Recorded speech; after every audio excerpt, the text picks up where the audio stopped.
नमस्कार भैरसिकांनो. नारायण धारप सरांचे साहित्य वाचून जो थरार अनुभवण्यास मिळतो तो शब्दात सांगता येत नाही. पण आपल्या समाजात असे अनेक लोक आहेत ज्यांना वाचता येत नाही, ज्यांना डोळ्यांनी दिसत नाही. मग त्यांनी या भीतीचा आनंद तरी कसा घ्यावा? म्हणूनच आम्ही डॉक्टर शिरीष धारप सरांच्या संमतीने हे साहित्य ऑडिओ स्वरूपात बनवत आहोत, जेणेकरून महाराष्ट्रातील प्रत्येक व्यक्ती त्याला हवं तेव्हा नारायण धारप सरांची लेखणी अनुभव करू शकेल.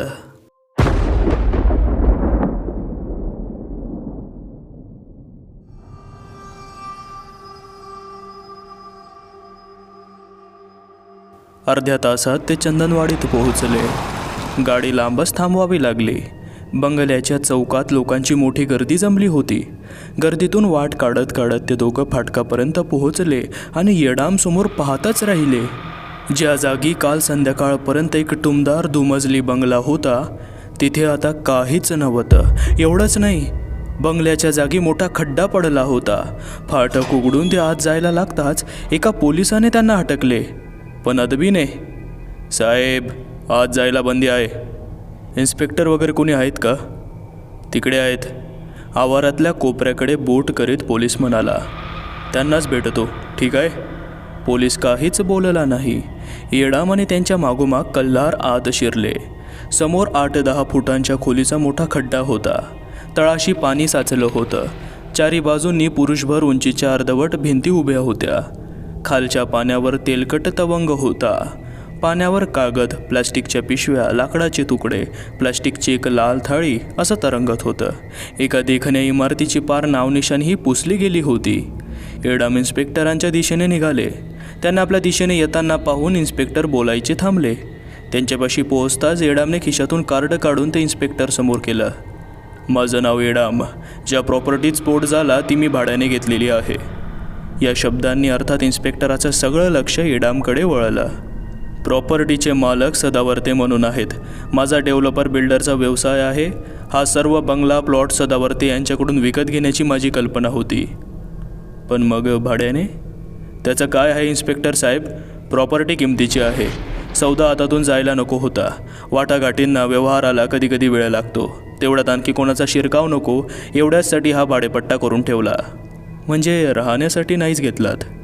छे हो, मी तर आत पायसुद्धा टाकलेला नाही. समजा सौदा झालाच तर सारी इमारत पाडूनच टाकणार होतं. तुमचं काम आपोआपच झालं की. इन्स्पेक्टरच्या आवाजात जरासा उपरोध होता. तो येडामना अजिबात आवडला नाही. जरा कठीण आवाजात ते म्हणाले, इन्स्पेक्टर, समजा सौदा झाला नाही तर मूळ मालकांना मी त्यांच्या नुकसानीची पूर्ण भरपाई करून देणार आहे. आपलं बोलण्यात काहीतरी चुकल्याची इन्स्पेक्टरांना जाणीव झाली. माझा हेतू तसा नव्हता. येडाम, हो ना? तुमचं कार्ड माझ्यापाशी असू द्यात. आता रीतसर चौकशी होईलच. स्फोटाच्या कारणाचाही शोध घेतला जाईल. बंगला रिकामाच होता म्हणता? हो, गेले बरेच दिवस हे सदावर्ते त्यांच्या एका नातेवाईकांकडे राहत आहेत. येडाम म्हणाले. अशा रिकाम्या जागांचा दुरुपयोग झाल्याची उदाहरणं आहेत. पण ठीक आहे, आवश्यकता वाटली तर आम्ही तुम्हाला कॉन्टॅक्ट करू. हा निरोपच होता. येडाम परत फिरले आणि येताना परत इमारतीच्या जागी झालेल्या खड्ड्यापाशी थांबले. कल्हार जरा हलक्या आवाजात म्हणाला, मालक. मोठ्या दारातून आत गेलं की हॉल होता. त्याच्याच पुढे स्वयंपाकघर होतं. स्वयंपाकघराला तळघर होतं. तळघराच्या दारापाशीच मी बसलो होतो. जे काय करायचं ते करीत होतो. कल्हार काही वेळ थांबला. तळघरातच होतं. करणी केली आणि डिवचलं गेलं. आणि मग हे समोरच्या भग्न घराकडे हात करीत तो म्हणाला, नशीब माझं, मी वाचलो त्यातून. पण काम झालं की नाही कळायला काही मार्ग नाही. कल्हार म्हणाला, हे बघ, सध्या तिकडे लक्ष द्यायला वेळ नाही. पोलीस तपासाचं हे त्रांगळ किती वेळ घेतं सांगता येत नाही. पण तू हाताशी राहा. निदान कुठे गेलास तर पत्ता मागे ठेवून जा. निघूया आपण? तुला कुठे सोडू का? नको, मी आपल्या वाटेने जातो. भेटत जाईन तुम्हाला मालक. येडाम बंगल्यावरून निघाले ते सरळ सदावर्त्यांकडे आले. तिथे त्यांना समजलं सदावर्ते सकाळचा पेपर वाचता क्षणीच घराबाहेर पडले होते. कदाचित चंदनवाडीतच असतील. पण आपली चुकामुक झाली असेल, येडामना वाटलं. संध्याकाळी भेटतो असा निरोप ठेवून ते घरी परत आले. आल्या आल्या त्यांनी आपल्या वकिलांना फोन लावला आणि बोलावून घेतलं. पुढे काय अडचणी येतील याचा आधीच अंदाज करून योग्य ती काळजी आधीच घेण्याचा त्यांचा स्वभाव होता. हे स्फोटाचं प्रकरण काही साधं नव्हतं. आजकाल पोलिसांना शंका घ्यायला एवढंसंही कारण पुरे पडत असतं. वकिलांना त्यांनी सर्व हकीकत अगदी तपशीलवार सांगितली आणि सर्व बाजूंनी विचार करून ठेवायला सांगितला. भाडेपट्टा करायला नको होता असं वकिलांचं मत पडलं. पुढे काही उपस्थित झालं तर बोलावून घ्या एवढं सांगून वकील गेले. संध्याकाळी 7च्या सुमारास येडाम सदावर्त्यांना भेटायला गेले. सदावर्ती घरीच होते आणि उघड दिसत होतं ते अतिशय अस्वस्थ झालेले आहेत. तुम्ही चंदनवाडीत गेला होतात? येडामाने विचारलं. मीही सकाळी तिथेच होतो, पण आपली चुकामुक झाली असली पाहिजे. बंगल्याची अवस्था पाहून तुम्हाला अगदी शॉक बसला असेल नाही का? अहो शॉक? नुसत्या शॉकने काय होतं हो? सदावर्ते आणखी काही बोलणार तोच दारावरची घंटी वाजली. दार उघडतात तो बाहेर गौतम. अरे डॉक्टर तुम्ही? सदावर्तींनी आश्चर्याने विचारलं. हो ना, पेपर सकाळीच पाहिला होता. दुपारी तिकडे जाऊनही आलो. या तुमची ओळख करून देतो. डॉक्टर देशमाने हे येडाम एक बिल्डर आहेत. चंदनवाडीतल्या बंगल्यात त्यांना इंटरेस्ट आहे. येडाम हे डॉक्टर देशमाने आपल्या मुलीच्या कंप्लेंटवर यांनीच उपचार केले. आणि आणखी एक येडाम, त्यांनाही त्या बंगल्याची दुष्कीर्ती माहीत आहे. येडाम यांच्याशी झालेल्या व्यवहाराची सदावर्तेंनी गौतमला कल्पना दिली. कसा जरासा साप खरत येडाम म्हणाले. सदावर्ते साहेब आणि डॉक्टर, आता ऐका. तुम्ही जागेबद्दल सांगितलंत. मी नागराज नावाच्या एकाला त्या जागेची पाहणी करायला सांगितली. तुम्हा लोकांचा नागराज सारख्याशी कधीच संबंध येत नाही. हा नागराज म्हणजे मांत्रिक. त्याच्या खोलात आता शिरायला नको. तो बंगल्यावर जाऊन आला. जरा भ्यायलेलाच होता. काम आपल्याच्याने व्हायचं नाही म्हणत होता. त्याच्यानंतर मग कल्हार नावाचा एक नवीन मांत्रिक भेटला. त्याच्यावर ते काम सोपवलं होतं. काल रात्री तो ते काम करण्यासाठी बंगल्यावर गेला होता. ही गोष्ट तो आणि आपण तिघं यांच्याखेरीज कोणासही माहीत नाही. कल्हार म्हणतो त्याचे विधी उपचार चाललेले असतानाच तळघरातून काहीतरी खवळून उठलं. मग घरात पडझड आणि मग प्रचंड स्फोट. कल्हार कसा बसा वाचला. म्हणजे स्फोटास प्रत्यक्षपणे तुम्हीच जबाबदार आहात? सदावर्ते म्हणाले. त्यांच्या खांद्यावर हात ठेवत येडाम म्हणाले. हो, मी जबाबदारी घेतो. त्या जागेचा सौदा व्हावा अशी अजूनही माझी इच्छा आहे. काही कारणाने सौदा झालाच नाही तर तुमच्या नुकसानीची संपूर्ण भरपाई करून द्यायला मी तयार आहे.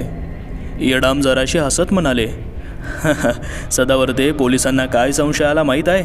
बाळ्याने बंगला घेऊन मीच काहीतरी कारस्थान रचून स्फोट घडून आणला. आमच्या बिल्डरपैकी काही जण जरा संशयास्पद मार्ग वापरत असतीलही, पण मला नाही वाटत त्यांच्यापैकी कोणाची मजल स्फोट करून बंगला उडवून देण्यापर्यंत जाईल असं. येडाम, सदावर्ते जरा वरमून म्हणाले. मी तुमच्यावर असला कोणताही आरोप केलेला नाही, पण वस्तुस्थिती आहे ती आहे, हो की नाही? हे पहा, गौतम म्हणाला. या गोष्टी जरा दुय्यम आहेत. महत्त्वाची गोष्ट आहे तीही या कल्हारचं काम यशस्वीपणे पूर्ण झालं की नाही. येडाम, तो कशाचीच खात्री देत नाही. येडाम म्हणाले. म्हणजे अजूनही त्या जागेवर धोका आहेच? गौतम म्हणाला. हे पहा, माझी त्या कल्हारशी गाठ घालून द्याल का? तुम्ही डॉक्टर आहात म्हणता? येडाम जरा नवलाने म्हणाले. या एकूण प्रकारात तुमचा कसा काय संबंध येतो? येडाम, मला एक सांगा. एखादी जागा शुभ अशुभ असते, लाभते लाभत नाही, असल्या गोष्टींवर तुमचा विश्वास आहे? डॉक्टर, आम्ही वडारी समाजातली माणसं तुमच्यासारखी पुस्तकं वाचलेली नाहीत. पण आमचा संबंध हरगडी जमीन, माती, खडक, दगड यांच्याशीच येतो की नाही? तर तुमच्या प्रश्नाचं उत्तर हो आहे. आमच्या भाषेत बोलायचं म्हणजे काही जागा बेस्ट असतात, काही जागा लई वंगाळ असतात. मग ऐका, ही जागा अगदी लई वंगाळ आहे. 1932 साली या प्लॉटवर इनामदार नावाच्या गृहस्थांनी बंगला बांधला. त्या दिवसापासून ते पार आजपर्यंत गेल्या 70 ते 72 वर्षात ती जागा कोणालाही लाभलेली नाही. तिथे राहणाऱ्यात मृत्यू, वेड इत्यादी सर्व ट्रॅजेडी झालेल्या आहेत. 1932च्या पूर्वीचा इतिहास आपल्याला माहीत नाही. ही परंपरा आणखी किती मागे जाते आणि केव्हा व कशी सुरू झाली कळायला मार्ग नाही. पण जागा वाईट असते म्हणजे काय याचा तुम्हाला अनुभव आलाच आहे. माझा संबंध काय आहे विचारता, मी याच प्रकरणाचा शोध घेत आहे. म्हणून म्हणतो त्या कल्हारशी माझी गाठ घालून द्या. आणखी एक आहे, समजा हे सदावर्ते आणि तुम्ही. जागेबाबत सौदा झालाच तर तुम्हालाही जागेची सफाई करून घ्यावी लागेलच की. येडामना व्यवहार समजत होता. या डॉक्टरांचा खरा हेतू काही असो, ते म्हणत होते ते खरं होतं. प्लॉट मिळाला तर तो ते सोडणार नव्हते आणि मग हे पुढचं करायलाच हवं. ठीक आहे, तुमचं कार्ड देऊन ठेवा. त्याला तुमच्याकडे पाठवतो. आणि सदावर्ते साहेब, घाईने काही निर्णय घेऊ नका. आपली ऑफर अजून आहेच. शिवाय मगाशी सांगितलं तेच पुन्हा सांगतो, तुमचं काहीही नुकसान होऊ देणार नाही. निघू आता? दोघांचा निरोप घेऊन येडाम निघून गेले. कसा वाटतो माणूस? सदावर्तींनी विचारलं. व्यवहारी आहे, हिशेबीही आहे. नुकसान भरपाई देईन म्हणत होता. अहो, त्या बंगल्याचं जे काही नुकसान झालं त्याची जबाबदारी त्याच्यावरच आहे. ऐवी देवी जी गोष्ट कायद्याने त्याला करावीच लागत होती तीच करण्याची ऑफर तो देतो आहे. ही चलाकी नाही का? पण त्याला तुमच्या जागेत स्वारस्य आहे. एवढं होऊनही तो मागे हटलेला नाही. ही चांगली गोष्ट आहे. एक नक्की, तुम्हाला आर्थिक तोटा सहन करावा लागणार नाही. बरं झालं या येडामांची गाठ पडली. आता निघतो. आणखी काही घडामोडी झाल्या, आणखी काही कानावर आलं तर अवश्य कळवा. ठीक आहे? अच्छा. तर कल्लारची पहिली भेट हा गौतमच्या दृष्टीने एक संस्मरणीय अनुभव होता. ज्या तथाकथित फिनॉमिनाचा तो अभ्यास करीत होता, त्यांच्याशी प्रत्यक्ष संबंध असलेला, त्यांच्याशी आपल्या परीने मुकाबला करणारा आणि यशस्वी होत असल्याचा दावा करणारा कल्लार हा पहिलाच होता. प्रथम दर्शनी छाप पाडणारं त्याचं व्यक्तिमत्व होतं, यात शंकाच नव्हती. धिप्पाड देहयष्टी, मानेवर रुळणाऱ्या जटा, समोरच्यावर रोखलेले लालसर डोळे, झुपकेदार मिशा, जरासा उग्र चेहरा, खर्जातला पण वेळाली तर नक्कीच गरजणारा आवाज. त्याच्याकडे मदतीसाठी म्हणून जे काही क्लायंट येत असतील त्यांच्या मनात भीती आणि आदर निर्माण होत असणार. छुप्या शक्तीपेक्षा शक्तीच्या बाह्य लक्षणांनीच त्यांच्या मनात या कल्लारविषयी विश्वास निर्माण होणार असणार आणि तीच गोष्ट अत्यंत महत्त्वाची होती. त्या विश्वासाखेरीज कल्लारला त्याच्या कीवर यशस्वी करताच आल्या नसत्या. ते दोघंही एकाच व्यवसायात होते. दोघांचे मार्ग वेगवेगळे होते, पण अंतिम उद्दिष्ट एकच होतं, रोगी बरा करणं. हे डॉक्टर देशमाने कोण, त्यांना आपली भेट का घ्यायची आहे याबद्दल कल्लारला काहीही माहिती नव्हती. केवळ येडाम यांच्या सांगण्यावरून तो या डॉक्टरांची भेट घ्यायला तयार झाला होता. गौतम वर्णाने गौर होता, बांध्याने शिडशिडीत होता. तसं त्याचं व्यक्तिमत्व छाप पाडणारं नसलं तरी मनात एक प्रकारची आपुलकी उत्पन्न करणारं होतं. मनात प्रवेश मिळवण्याच्या अनेक मार्गांपैकी हाही एक मार्ग होता. कल्लार ना, ये बस, गौतम म्हणाला. उच्चभ्रू, श्रीमंत, सुशिक्षित लोकांनी त्याच्यासारख्याशी खालच्या जमातीतून वर आलेला, फारशी सामाजिक प्रतिष्ठा नसणारा व्यवसाय करणारा कसं वागावं याचे आपल्या समाजात काही संकेत आहेत. योग्य असतील, अयोग्य असतील, पण आहेत. डॉक्टर देशमानांसारख्या एखाद्याने या कल्लारला अहोजाहो केलं, शेक हँड केला, इंग्रजीत थँक्यू वगैरे म्हटलं तर त्यांचा संशय जागा होतो. त्यांच्या हिशेबी हे वागणं अनैसर्गिक, म्हणून कृत्रिम, म्हणून काहीतरी स्वार्थ साधण्यासाठी केलेलं ठरणार. कल्लार चुपचाप दाखवलेल्या खुर्चीवर बसला. कल्लार, येडाम यांनी दिलेल्या पत्त्यावर तू गेला होतास ना? हो. तो बंगला सदावर्ते यांच्या मालकीचा आहे. येडाम यांनी तो 3 महिन्यांसाठी भाड्याने घेतलेला आहे. कल्लार गप्प बसून होता. मालक कोण, भाडेकरी कोण याच्याशी त्याला काहीही कर्तव्य नव्हतं, पण या डॉक्टरांचे पुढचे शब्द ऐकताच मात्र तो खुर्चीवर एकदम अंग सावरून बसला. कल्लार, ज्या कामासाठी तुला येडाम यांनी बंगल्यावर पाठवलं होतं त्याच कामासाठी मीही त्या बंगल्यावर गेलो होतो. कल्लारची प्रतिक्रिया पाहून जरासा हसत गौतम म्हणाला. विश्वास बसत नाही ना? अरे, खडे किंवा काटे सगळीकडेच पसरलेले असतात. त्या बाजूला गेलं की पायाला टोचणारच, हो की नाही? येडामने तुला का पाठवलं माहीत आहे का? बंगल्याच्या मालकांनी स्वतः सदावर्त्यांनीच येडामना कल्पना दिली होती. बंगल्याची वास्तू चांगली नाही, कारण त्यांना स्वतःला तो अनुभव आला होता. म्हणून ते माझ्याकडे आले होते आणि म्हणून मीही त्यांच्याबरोबर त्या बंगल्यावर रात्रीच्या मुक्कामासाठी गेलो होतो. डॉक्टर देशमाने यांच्याकडे कल्लार नव्या नजरेने पाहू लागला. गडी दिसायला दिसतो पांढरपेशा, बोलणं वागणं साजूक तुपासारखं, पण आतून खरा दमाचा असला पाहिजे. त्याखेरीज त्या बंगल्यात रात्र काढायचाच नाही, म्हणजे खरं सांगत असला तर. कल्लार काहीच बोलला नाही. अजूनही विश्वास बसत नाही ना? अरे, त्या तळघरात सिनेमाचा कॅमेरा लावून ठेवला होता रात्रीचा. रात्री कॅमेरा काढून वर आणला. कॅमेरावर काय दिसलं ते मागवून सांगेन. सकाळची आम्ही दोघं तळघरात गेलो होतो. तळघर तर रिकामच होतं, पण वरच्या दोन्ही दारांवर टेबल खुर्च्यांची वजनं ठेवली होती. म्हणून बरं, नाहीतर दारं बंद झाली असती आणि आम्ही तळघरातच अडकून बसलो असतो. कसे तरी वर आलो. तेवढ्यात टेबल खुर्च्या धाड धाड भिरकावली गेली आणि दार दान दिशी बंद झालं. आणि तू म्हणे त्या तळघरासमोरच बसून तुझे काय विधी असतील ते करत होतास. गौतमच्या शब्दात जरासं नवल आणि कौतुक होतं. ते कल्लारला जाणवल्याखेरीज राहिलं नाही. डॉक्टर साहेब, मी सुरुवात केली खरी, पण डाव माझ्यावरच उलटला. नशीब सिकंदर म्हणून घराबाहेर पडलो, नाहीतर माझ्याही शरीराच्या चिंदड्याच उडायच्या. पण तीच नेमकी जागा तू का निवडलीस? काय आहे डॉक्टर साहेब, काही वेळा डोक्यात अशी ठिणगी पडते आणि काही वेगळंच समोर दिसतं. त्या तळघराच्या दाराकडे पाहता पाहता डोळ्यासमोरून दार गेलं. त्याच्या जागी मातीत जमिनीतून खाली जाणारा एक लाकडी जिना आला आणि तळघरात बरेच लोक जमले होते आणि पडद्यामागे काहीतरी होतं. त्याची पूजा अर्चा करीत होते. मला त्याचा अर्थ समजला की हे इथे नव्याने आलेलं नाही, वर्षानुवर्षे याच जागेत वावरत आहे, म्हणून ती जागा निवडली. मातीची जमीन, तळघराकडे जाणारा लाकडी जिना. गौतमची खात्री झाली या कल्लारला खूप पूर्वीची 70-75 वर्षापूर्वीची इस्टेटवरची पडळ दिसत होती. जी गोष्ट त्याने तर्काने जाणली होती ती कल्लारला प्रत्यक्ष त्याच्या डोळ्यांनी दिसली होती. आणि केवळ तुझ्या उपचारांची एवढी तीव्र प्रतिक्रिया, असं केलंस तरी काय तू? म्हणजे तुझ्या व्यवसायातलं गुपित उघड करण्याची मी तुझ्यावर सक्ती करत नाही. कल्लारची खात्री होती हे डॉक्टर काही आपले स्पर्धक होणार नाहीत, त्यांना सांगायला काहीच हरकत नाही. नाहीतरी त्याने या क्रिया कितीतरी वेळा अगदी लोकांसमोर केल्या होत्याच की. त्याने गौतमला त्याच्या विधीचं तपशीलवार वर्णन ऐकवलं. गौतमच्या लक्षात आलं यातल्या एकही विधीचं कारण, त्याचा परिणाम याची कल्लारला काडीचीही माहिती नाही. बाबा वाक्यम प्रमाणम प्रमाणे त्याला जे काही शिकवण्यात आलं होतं ते तो करीत होता, पण त्याचा परिणाम झाला होता. शीघ्र आणि विलक्षण परिणाम झाला होता. शक्ती शब्दात नव्हती, क्रियात नव्हती, विधी आचारात नव्हती. शक्ती होती ती कल्लारमध्ये होती. अतिंद्रिय शक्ती असलेला पहिला माणूस त्याला प्रत्यक्षात भेटला होता. ही ओळख टिकली पाहिजे, वाढवली पाहिजे. तुला काय वाटतं? तुझं काम पूर्ण झालं आहे असं वाटतं? काही सांगता येत नाही. पुन्हा एकदा त्या जागेला भेट द्यायला हवी. अजून येडाम साहेबांनी मला मोकळा केलेला नाही. त्यांनी हो नाही काहीतरी कळवायला हवंच, हो की नाही? ते मला बोलवून घेणार आहेत. कल्लार, मी एक सुचवतो, पटतं का पहा. आपण दोघं त्या बंगल्याच्या जागेस भेट देऊया. आता काही कोणाची परवानगी घेण्याची गरजच नाही, नाही का? नाहीतरी आता तिथे काय आहे? 4 पडक्या भिंती, त्यांच्यामध्ये खड्डा आणि खड्ड्यात जमलेलं पाणी. तेव्हा कोणी हरकत घेण्याचा प्रश्नच येत नाही, नाही का? पण येडाम साहेब, अरे तुला काय पाहणी करायची ती कर, तुला काय चाचणी घ्यायची असेल ती घे, आणि शेवटी काय मत होईल ते त्या येडामांना सांग. नाहीतरी त्यांना केव्हा तरी एकदा स्वतःची खात्री करून घ्यावीच लागेल की जागा सुरक्षित झाली का नाही याची, हो की नाही? तुम्ही म्हणता ते बरोबर आहे डॉक्टर साहेब, पण बिन काही नाही. केव्हा वेळ आहे सांग? आता वेळ आहे का? आता संध्याकाळचं?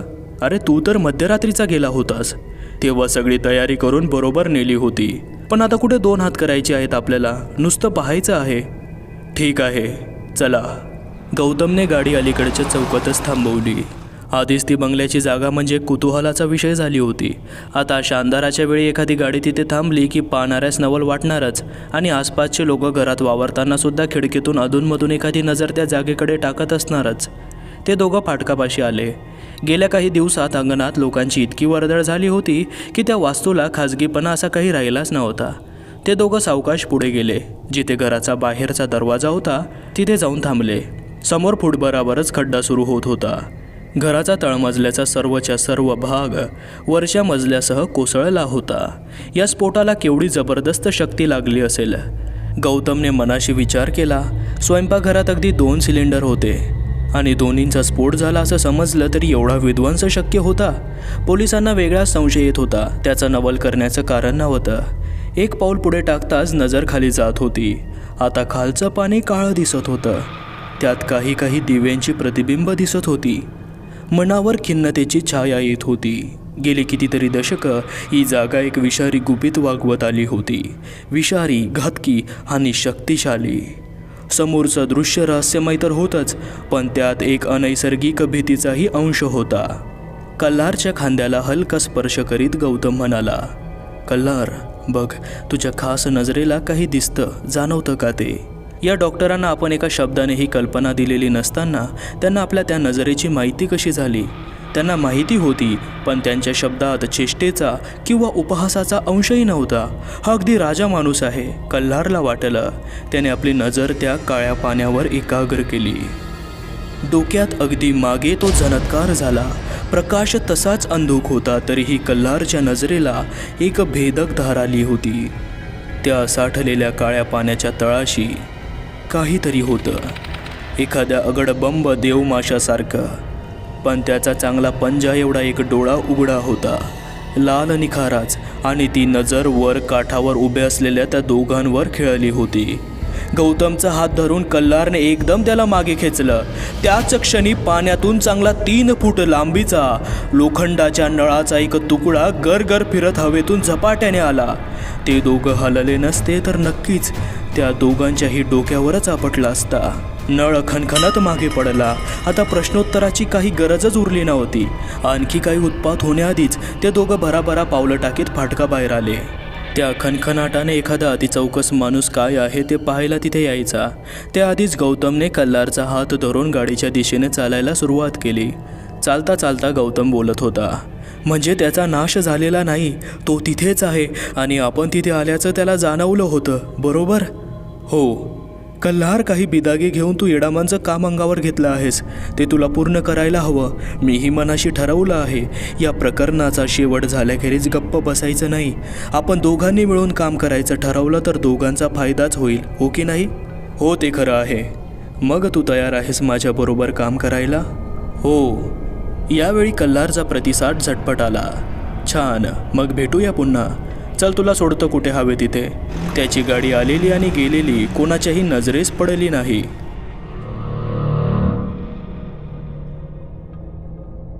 अघोरी,